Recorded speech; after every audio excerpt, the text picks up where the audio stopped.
یہ سید مزمل کے دو ٹویٹس ہیں جو ایک مریم نواز صاحبہ کے بارے میں ہے اور ایک سہیل آفریدی کے بارے میں.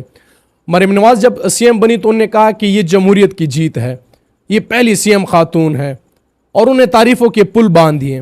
دوسری طرف انہوں نے کہا کہ سہیل آفریدی یہ تو پختونخوا کے لوگوں پر افسوس ہوتا ہے مجھے کہ ایسا سی ایم آیا ہوا ہے, اور پختونخوا کے لوگ کو سہیل آفریدی سے تانا دیا انہوں نے.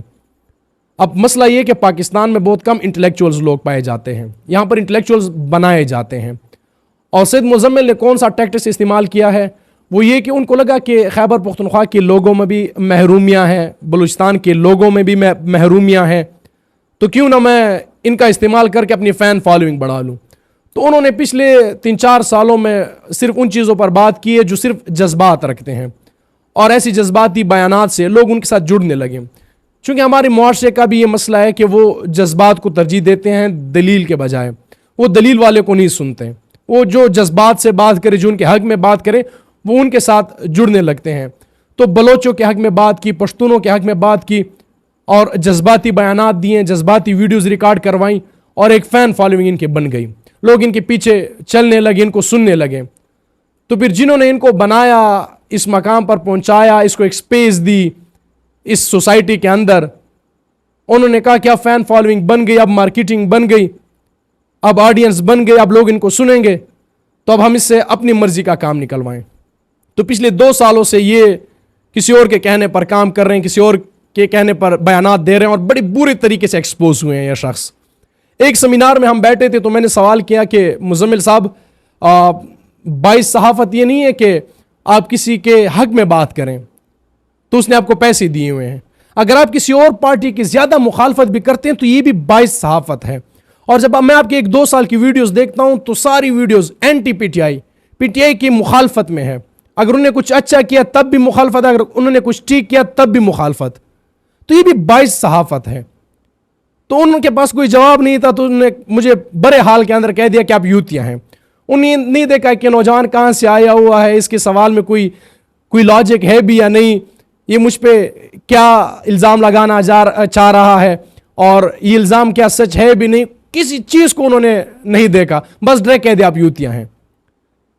جبکہ ان کو یہ نظر نہیں آتا کہ مریم نواز کس طرح سی ایم بنی ہے, کیا یہ واقعی جمہوری سی ایم ہے, کیا لوگوں نے ووٹ دیا, کیا پنجاب میں ان کو ووٹ پڑا, کیا وہ فارم 47 کی سی ایم نہیں ہے. یہ تو پوری دنیا کہہ رہی ہے, بڑے بڑے ادارے کہہ رہے ہیں کہ پاکستان میں جو الیکشن تھا یہ کسی اور کا حق تھا اور کسی اور کو دلوایا گیا. تو یہ شخص بڑی بری طریقے سے ایکسپوز ہوئے ہیں. ایک طرف تو خیبر پختونخوا کے لوگوں کو جن نے سہیل آفریدی کو وزیر اعلیٰ بنا دیا, اب چونکہ وہ 5 کروڑ کی آبادی والا صوبہ ہے, انہوں نے میجارٹی سے تحریک انصاف کو پاس کروایا الیکشن میں, ان کو ووٹ دیے, اب ان کے 90+ MPs ہے, ابھی ان کا پولیٹیکل رائٹ ہے, یہ ڈیموکریٹک رائٹ ہے ان کا, وہ کس کو ووٹ دیں, کس کو سی ایم بنوائیں.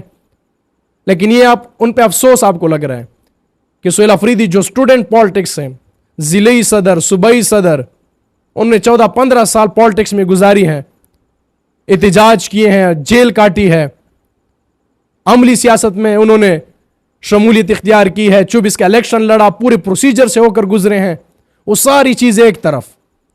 لیکن مریم نواز چونکہ نواز شریف کی بیٹی ہے, اس سے پہلے نہ کوئی الیکشن لڑا, نہ اس سے پہلے کوئی اسٹوڈنٹ پالیٹکس کی, نہ کوئی تحریک میں حصہ لیا, نہ کوئی ریلی نکالی, ڈائریکٹ سی ایم شپ پہ بیٹھ گئی. تو یہ جمہوریت کی جیت ہے. تو یہ بہت بڑا تیر مار لیا, پہلے خاتون آ گئی. دلیل سے بات کریں, اور ایسی انٹلیکچوئل سوسائٹی میں آپ لوگوں سے گزارش ہے کہ آپ ان کو ایکسپوز کریں, کسی کے پیچھے ایسے اندھے ہو کر نہ چلیں. 1-2 سال وہ آپ کو چلائیں گے کیونکہ وہ آپ کے جذبات کو وہ ہٹ کریں گے, پھر اس کے بعد وہ اپنا سارا بوریا بستر لپیٹ کر کسی اور طرف چلے جائیں گے, کسی اور نظریے سے آئیں گے. آپ کو لگے گا یہ ہماری بات کر رہا ہے, لیکن اس کے بعد میں کسی اور کی بات ہوگی. یہ ٹیکٹکس استعمال کیے جاتے ہیں, جذبات سے کھیلا جاتا ہے, جذباتی معاشرہ ہے. یہ دلیل کو تو ان کو پتہ ہے, دلیل کو تو سنیں گے نہیں, دلیل والے کو تو سنیں گے نہیں, اور یہاں پہ لوگ عقل اور شعور کا استعمال بھی کم کرتے ہیں. لہٰذا ہم جیسے چاہیں ان کے جذبات کے ساتھ کھیل سکتے ہیں. تو بڑی دیر سے میری خواہش تھی کہ میں اس پہ ویڈیو بناؤں, لیکن خیر بہت سی چیزوں کی وجہ سے میں نے بھی کہا کہ نہیں جانے دیں, ہم نے ان سے بہت کچھ سیکھا ہے ایک ٹائم پہ, لیکن اب جا کے لگا کہ نہیں یہ اب اس سوسائٹی کو کسی اور طرف لے کے جا رہے ہیں. اب لوگوں کو پتہ چلنا چاہیے کہ یہ کون ہے, یہ کیسے آپریٹ ہوتے ہیں, یہ لوگ کے ذہنوں کے ساتھ کیسے کھیل رہے ہیں اور یہ کیسے پلٹی کھاتے ہیں, ایک طرف نظریات اور دوسری طرف نظریات اور. دیکھیں جو انسان نظریاتی ہوتا ہے, جس کا ایک نظریہ ہوتا ہے, جو جمہوریت پسند ہوتا ہے, جو سوسائٹی میں تبدیلی دیکھنا چاہتا ہے, وہ پھر نہیں دیکھتا کہ تحریک انصاف ہے یا مسلم لیگ نون یا کوئی اور پارٹی, وہ پھر اپنے معیار پہ سب کو جانچتا ہے. یہ نہیں کہ معیار کسی اور کے لیے کچھ اور کسی اور کے لیے کچھ اور, ایسا نہیں ہوتا.